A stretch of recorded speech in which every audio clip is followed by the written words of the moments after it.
that nice, wonderful democratic design segment with Ricardo. But still, I want to know more about the Stockholm 2025 collection for the sake of our guests as well. And what's it like for you? Because everyone will here actually he's a renowned content creator. I have no doubt you already know that. But he got to travel to Sweden, to Stockholm itself, Will? Yeah, I got back like a couple days ago. I'm still jet lagged. Oh, so fresh! It's 2 a.m. right now in Sweden, or something like it feels that. So you were there to discover the Stockholm collection?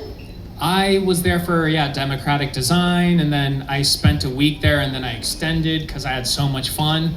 So I spent a week initially in Almhult, which is where IKEA started. And for those who don't know, because I didn't know, it's an entire town, which is basically like if IKEA was Disneyland. So the entire town kind of works with or for IKEA. We stayed at the IKEA hotel. There we went to the IKEA museum, which was the very first IKEA, and that was really fun.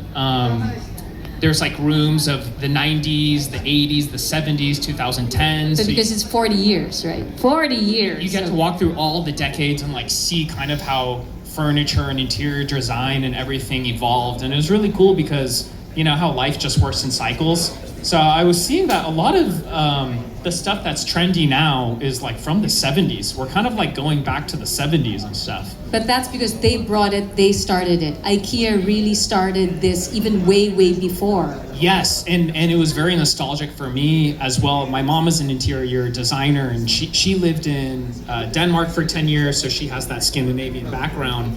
And like when I went to like the 90s room and everything, I saw my childhood house. Everything that she bought is like, it was there in the museum, right? So that was really cool. Oh, food. We got to go to the food lab, and I'm a very big person when it comes to food. So we got to try the secret menu and all of the stuff that isn't out yet, like the falafel balls. There are falafel balls, yeah. So vegetarian option for meatballs. That is not out yet, but I hope they bring that here to the Philippines. But lots to take in. I can see that you're like, I just got back, and you definitely brought in a lot, or you absorbed a lot from the experience. But what I like is hearing Will talk. IKEA does walk the talk. I mean, we have Ricardo here talking about it, and we now have Will saying, I got to experience all that while you were there for a week, and it wasn't enough. You had to extend. Yeah. I really enjoyed it. It was my first time in Sweden, and we're in the forest, and this community is just so open. The air is great, and I did learn a lot. So I recently bought a condo. I'm building a house. So this is everything for me, learning about this. And the designers are so nice. 3 different designers invited us into their homes. So we got to That's inspiration right there. We got to learn. So I'm going to build my house and pretty much copy these guys' house in I have no doubt you're going to make it your own. And again, what a perfect time for the relaunching of the Stockholm 2025 collection, because affordability is right up there in one of the elements. Besides quality, sustainability, function, and form, you're not going to break the bank just to make your home a wonderful place to live in. But speaking of which, I'm going to share this question with you and Ms. Madel. Ms. Madel, of course, guided us in our 3 displays, but I want a personal angle. She was talking about the products, like, you know, she knows everything about the products. But Ms. Madel, what from this Stockholm 2025 collection stands out for you?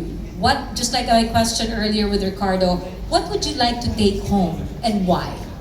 For me, personally, I would like to take home one of the rugs. Rug? Yes. Oh, okay. Exactly. So as what I've mentioned a while ago, so these rugs are flat woven, and these are made by hand.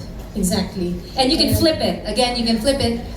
Yes. And even though in the Philippines, we are not very particular with rug because it's very dusty, you have to clean it very often.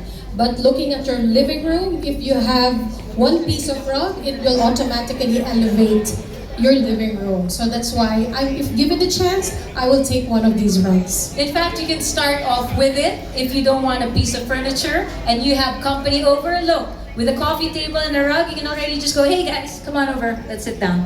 Let's enjoy, right? So it's a nice place to hang out. Now, Will, same question to you. Seeing the 2025 Stockholm collection on display, if you were to pick one here, and after seeing everything that you saw in Sweden itself, on the collection on display here, what would you like to take home and add to your condo? I really like that couch we were sitting on earlier over there. The three-seater, the one Yeah. in the living room Yeah, display. yeah, yeah. It's So- not three, it's for 5 people, seriously. Oh, wow. For Filipinos. 5 Filipinos. Yeah, Yeah, 5 that's Filipinos right. can sit So, there. I need a good couch, so that really sticks. And you can even sleep there. Oh, I think it's long enough for you to like. You wanna test it later? yeah, Okay. let's try. If you wanna see that. I need a nap right now. The crash is hitting me, the jet lag crash. Couple more minutes. Thank you very much for that.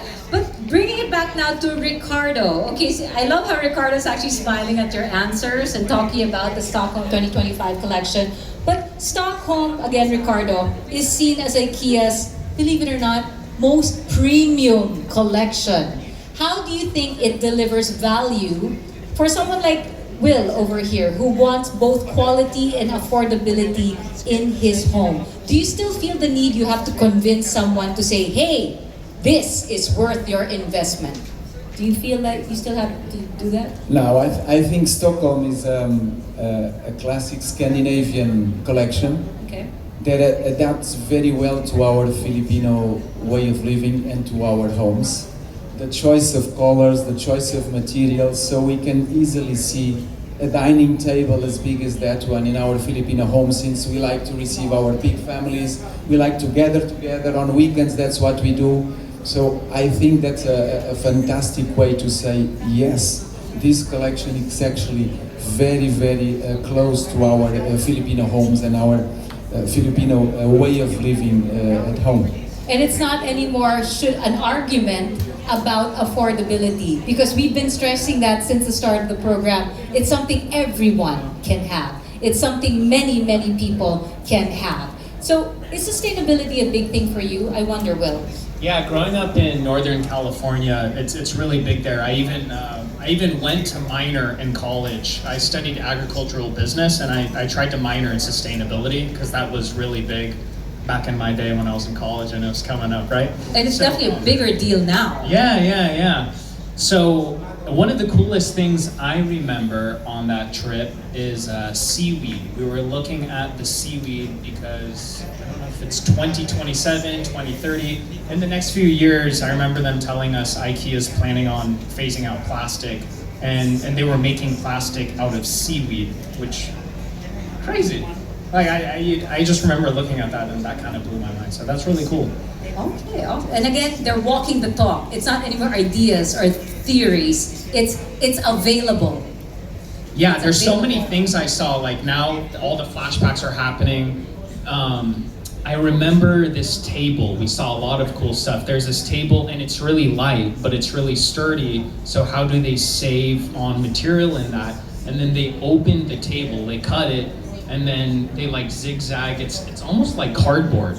But if you shape it properly, it can withstand a lot, but inside it's almost like it's just paper holding up the table. Do you guys know what I'm talking about? That really cool design? It's hard to explain, you have to see it for yourself. You know, Mari Tess was there with me. So yeah, there's a lot of cool designs. And of course, it's not just the designs, but the materials that come into the design that contribute to the circularity. Now, I promised, of course, to open the floor actually for questions. I don't want to hog the stage with my speakers. Anybody have a question?